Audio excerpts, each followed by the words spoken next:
जैसा तुम्हारा body shape है तुम मोटे नहीं हो लेकिन लीन भी नहीं हो, तुम बस सॉफ्ट लगते हो। कपड़े पहनने पर बॉडी ठीक लगती है लेकिन कपड़े उतारते ही ना एब्स दिखते हैं, ना मसल्स, ना कोई शेप दिखता है। और सबसे बड़ी प्रॉब्लम, ज्यादा खाओ तो फैट और बढ़ता है, कम खाओ तो बॉडी छोटी और वीक लगने लगती है। अगर तुम्हारे साथ भी ऐसा हो रहा है तो चांसेस हैं कि तुम स्किनी फैट हो। लेकिन क्या तुम सच में स्किनी फैट हो? चलो समझते हैं। साइन नंबर 1, कपड़ों में बॉडी ठीक लगती है लेकिन शर्ट उतारते ही बेली सॉफ्ट लगती है, चेस्ट फ्लैट लगता है और शोल्डर्स या आर्म्स पर कोई खास मसल डेफिनेशन नहीं होती। साइन नंबर 2, अगर वेस्ट के आसपास आसानी से फैट पिंच कर सकते हो तो ये भी स्किनी फैट का कॉमन साइन है। अगर तुम इन दोनों साइन से रिलेट कर पा रहे हो तो चांसेस काफी हाई हैं कि तुम स्किनी फैट हो। लेकिन तुम्हें क्या करना चाहिए? उससे पहले तुम्हें वो मिस्टेक समझनी होंगी जिनकी वजह से तुम्हारी बॉडी इसी फेज में स्टक हो चुकी है। Mistake 1, eating the wrong way. तुम्हें समझ ही नहीं आता कि बल्क करना है या कट, इसलिए तुम मसल बनाने के चक्कर में ज्यादा खाना शुरू कर देते हो। एक्स्ट्रा मील्स, एक्स्ट्रा कैलोरीज, ये सोचकर कि इससे मसल बनेगी, लेकिन रियलिटी में मसल कम और फैट ज्यादा बढ़ने लगता है। बेली वहीं की वहीं रहती है और कई बार तो पहले से भी ज्यादा बढ़ जाती है। या फिर जल्दी रिजल्ट पाने के लिए तुम दूसरी गलती कर बैठते हो, कैलोरीज बहुत ज्यादा कम कर देते हो ताकि जल्दी लीन हो सको। लेकिन ऐसा करने से बॉडी डिफाइंड नहीं लगती, बस पहले से छोटी और वीक लगने लगती है, क्योंकि जब नीचे मसल्स ही नहीं है तो रिवील क्या होगा? इसीलिए स्किनी फैट फिजिक के लिए ना डर्टी बल्क सही है और ना ही क्रैश कट।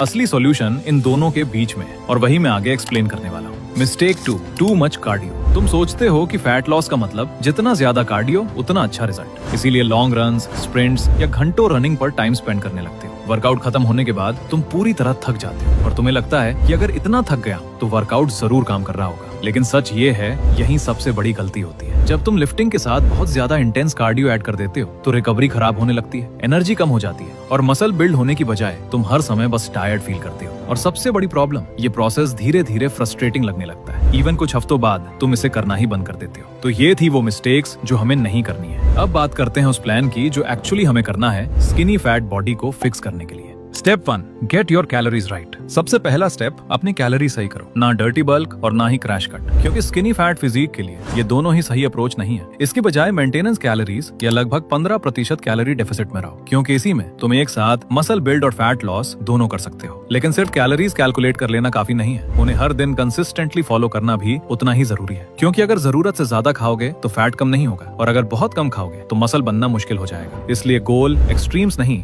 बैलेंस होना चाहिए। Step 2, hit your protein every day. हर दिन अपना प्रोटीन टारगेट पूरा करो, लगभग 1.6 से 2 ग्राम प्रोटीन पर किलोग्राम बॉडी वेट। मतलब अगर तुम्हारा वेट 55 किलोग्राम है तो लगभग 100 ग्राम प्रोटीन हर दिन लेने की कोशिश करो। इसके बाद बाकी कैलोरीज, कार्ब्स और फैट से पूरी कर सकते हो, क्योंकि प्रोटीन सिर्फ मसल बिल्ड ही नहीं करता बल्कि फैट लॉस के दौरान मसल को प्रोटेक्ट भी करता है। और यही चीज स्किनी फैट बॉडी के लिए सबसे ज्यादा इंपॉर्टेंट है। अगर प्रोटीन इनफ नहीं होगा तो बॉडी रिकॉम्पोजिशन नहीं होगी, यानी फैट तो कम होने लगेगा लेकिन मसल नहीं बनेगी। रिजल्ट, तुम वेट लूज तो कर लोगे लेकिन फिर भी स्किनी फैट ही दिखोगे। इसलिए फैट लॉस के साथ साथ मसल बिल्ड करने के लिए हर दिन अपना प्रोटीन टारगेट पूरा करना बहुत जरूरी है। Step 3, train with progressive overload. सिर्फ जिम जाना काफी नहीं है। अगर हर week same weight, same reps और सेम वर्कआउट करते रहोगे तो बॉडी भी सेम ही रहेगी। इसलिए हर वीक थोड़ा थोड़ा इंप्रूव करना शुरू करो। इसी को प्रोग्रेसिव ओवरलोड कहते हैं, यानी या तो थोड़ा वेट बढ़ाओ या रेप्स बढ़ाओ या अपनी फॉर्म पहले से बेहतर करो। जैसे अगर पिछले वीक 60 किलोग्राम बेंच प्रेस किया था तो इस वीक 62.5 किलोग्राम ट्राई करो, या अगर 10 रेप्स किए थे तो अगली बार 12 रेप्स करने की कोशिश करो। यही छोटी छोटी इंप्रूवमेंट्स टाइम के साथ बड़ा डिफरेंस क्रिएट करती हैं। और याद रखना, मसल तभी ग्रो करती है जब आखिरी कुछ रेप्स तुम्हें जेन्युइनली चैलेंज करे। लेकिन सिर्फ ज्यादा वेट उठाने के लिए अपनी फॉर्म खराब मत करना, क्योंकि खराब फॉर्म मसल नहीं इंजरी बिल्ड करती है। इसलिए एक स्ट्रक्चर्ड वर्कआउट फॉलो करो और उसे इनफ टाइम तक कंसिस्टेंटली स्टिक करो। Step 4, fix your daily habits. अपनी डेली हैबिट्स इंप्रूव करो। हर दिन 7000 से 10,000 स्टेप्स पूरे करो। कॉल्स पर बात करते हुए या खाना खाने के बाद जितना हो सके वॉक करो। तुम्हें घंटों कार्डियो करने की जरूरत नहीं है, सिंपल डेली मूवमेंट ही कैलोरीज बर्न करने और एक्टिव रहने के लिए काफी है। इसके साथ हर रात कम से कम 7 घंटे की क्वालिटी स्लीप लो, क्योंकि इसी दौरान बॉडी रिकवर करती है, मसल बिल्ड करती है और हार्मोन्स भी रीसेट होते हैं। और सबसे इंपॉर्टेंट, कंसिस्टेंसी, क्योंकि ये 4 वीक्स का ट्रांसफॉर्मेशन नहीं है, इसे लंबे समय तक कंसिस्टेंटली फॉलो करना होगा। याद रखना,